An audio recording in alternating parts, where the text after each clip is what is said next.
Proteínas en movimiento. Todas las funciones de motilidad de los seres vivos están relacionadas con las proteínas. Así, la contracción del músculo resulta de la interacción entre dos grandes proteínas de gran importancia, la actina y la miosina. El movimiento de la célula mediante cilios y flagelos está relacionado con las proteínas que forman los microtúbulos.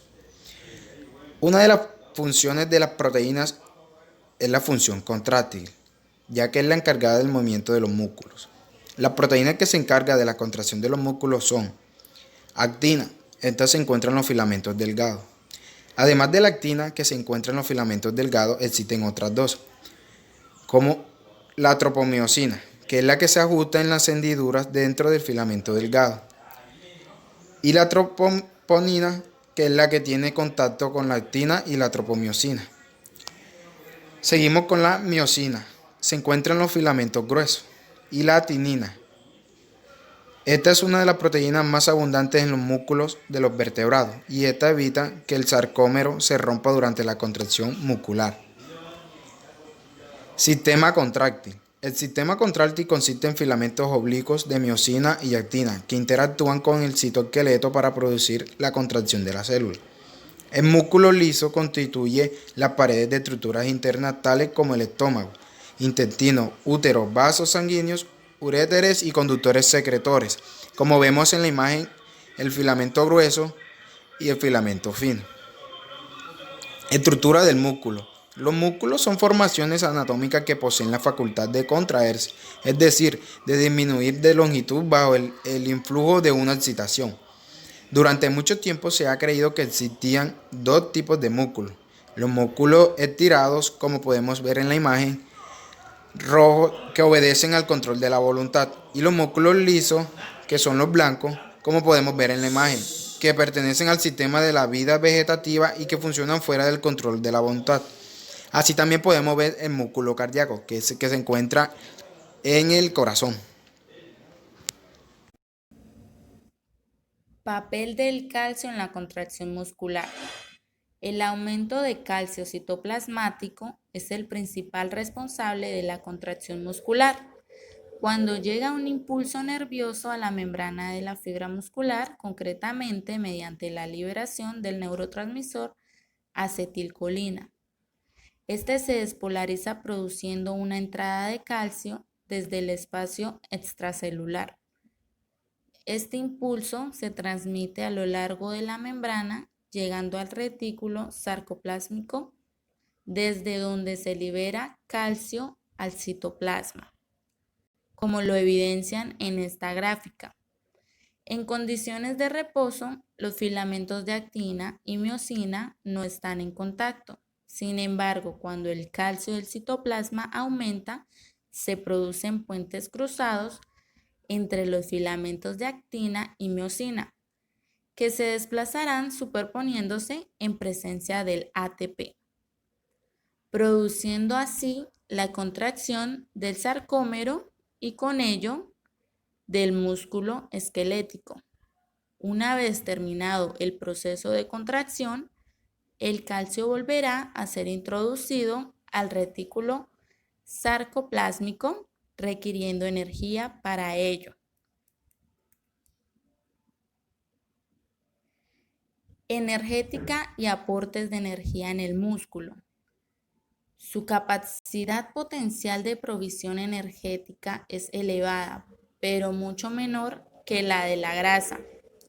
La utilización de la proteína como fuente energética es escasa y no supera el 5% de los requerimientos energéticos celulares. Además, cuanto mayor son las reservas orgánicas de hidratos de carbono y lípidos, menor es la participación de las proteínas en el metabolismo energético. Para su contribución como combustible energético, algunos aminoácidos pueden transformarse en glucosa mediante la glucogénesis. Alternativamente, pueden transformarse en intermediarios del metabolismo oxidativo como el piruvato y acetil, entrando en el proceso de oxidación. Entre los aminoácidos disponibles, el músculo esquelético puede obtener energía de forma eficiente de los aminoácidos de la cadena ramificada AAR, leucina, isoleucina y valina, y con menor eficiencia de la alanina, del glutamato y del aspartato. Actina y miosina. Los filamentos de actina se forman por la polimerización de una proteína globular denominada actina. De esta pueden aparecer dos variantes, la alfa y la beta-actina. La beta-actina es la más frecuente y esta aparece en la mayoría de las células animales. Su secuencia de aminoácidos difiere ligeramente de la alfa-actina, la cual abunda en el músculo. La actina es una proteína citosólica muy abundante. Esta representa aproximadamente el 10% del total de las proteínas citosólicas. Una parte de las moléculas totales de actina de una célula se encuentran formando parte de los filamentos, es decir, F-actina, y el resto son proteínas no polimerizadas, es decir, G-actina, disueltas en el citosol. Estas proporciones varían según las necesidades celulares, es decir, el número y la longitud de los filamentos de actina cambia por polimerización y despolimerización. Gran parte de las funciones que realizan los filamentos de actina se deben a su asociación con unas proteínas motoras denominadas miosinas. Las miosinas se llaman proteínas motoras pues estas son capaces de generar fuerzas de tracción, esto con un gasto de ATP. Y moverse por el filamento de actina hacia el extremo más. Estas fuerzas pueden mover estructuras celulares a lo largo del filamento de actina o desplazar unos filamentos de actina sobre otros. Si la miosina está anclada, lo que se mueve es el filamento de actina. Las miosinas forman en realidad una familia de proteínas muy diversa, con más de 40 miembros en mamíferos, que se nombran con números romanos, es decir, miosina 1, 2, 3, 4, entre otras. Las moléculas de miosina 1 tienen una cabeza con la que se unen a los filamentos de actina y una cola para unir otros elementos, los cuales son arrastrados a lo largo del filamento de actina.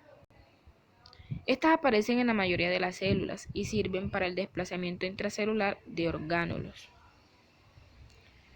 La familia de la miosina 2 se encuentra fundamentalmente en el músculo, aunque también aparece en otras células. Se suelen asociar unidas a través de sus colas. Así, de esta forma, deslizan los filamentos de actina en direcciones contrarias, produciendo acortamiento de la armazón del filamento. Esto es muy útil para la contracción muscular. Para cortar haces del filamento de actina o para estrangular porciones de citoplasma u orgánulos. Las miosinas 5 y 6 desplazan cargas, sobre todo orgánulos, a lo largo de los filamentos de actina. Las miosinas 7 y 10 participan en la formación de extensiones citoplasmáticas.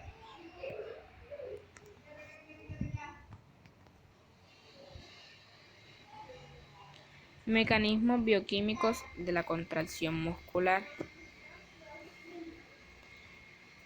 Para comprender este fabuloso mecanismo, es necesario recordar que cuando se inicia un estímulo nervioso de suficiente intensidad, se desarrolla un potencial de acción que recorre el sarcolema de la fibra muscular y llega hasta los túbulos T.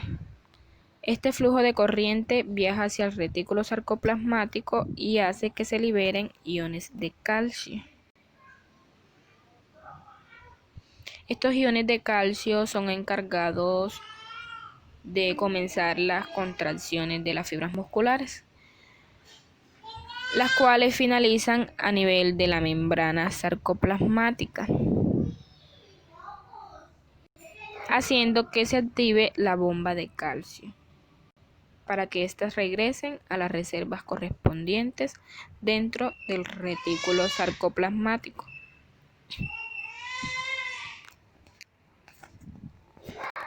Para que se dé una contracción muscular, inicialmente debe haber un impulso nervioso, el cual es transmitido a través de las neuronas motoras, el cual viaja hasta el extremo de un axón, que hace contacto con nuestro músculo en la llamada unión neuromuscular. Luego de esto es liberado la acetilcolina.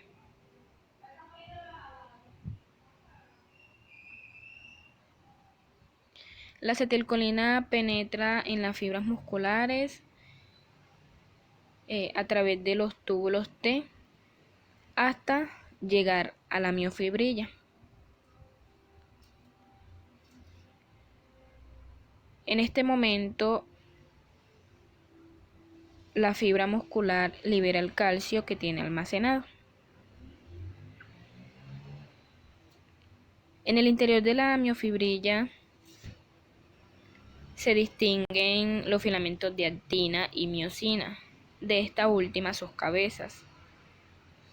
El calcio que fue liberado en la fibra muscular se distribuye entre los filamentos de miofibrilla.